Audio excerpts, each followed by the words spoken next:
The project started when I heard from Eva Grossman, and she said she wanted to do something with me to work with community groups that don't normally have a lot of engagement, and to do workshops a bit like the kinds of things that I do in London with public classes and with some corporate clients and performing groups. And then it got bigger. I've been following UJP for 3 months across 6 quite different days in themselves. We've been to a Loyal Orange Lodge, the Shankill Road. We've been to the New Lodge, community groups, youth groups, just anything you can imagine for different backgrounds. When you first came in and suggested some tasks, a lot of other people, they're sort of, you know, straight into their shells and straight like, well, why would I do that? Well, no, who is this guy? It's not stepping out of a comfort zone, it's really exploding it. And it was, you know, think big, you know, is that the best you can do? Is that all you want? Take it further, take it to the next level. But it was challenging, I think, in the beginning. Huh? You don't want to do it? Brilliant. Does anyone want to do it? Not really?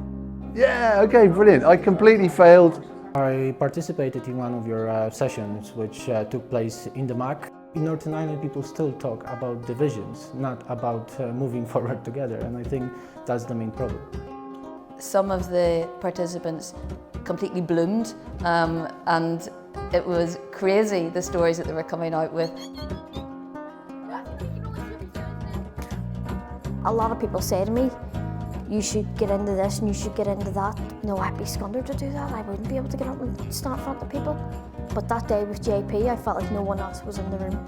And I stood up and I just spoke. He's the man that made me stand up and show my confidence a wee bit more.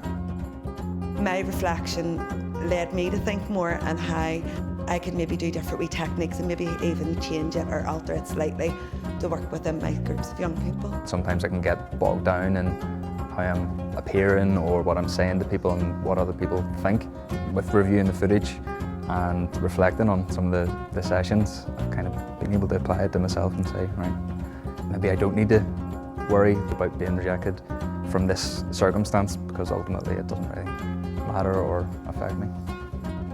The point of the project is, as much as possible, to be able to trigger in individuals who are in the groups a sudden realisation that they could do stuff and actually dare to do the thing that they really want to do.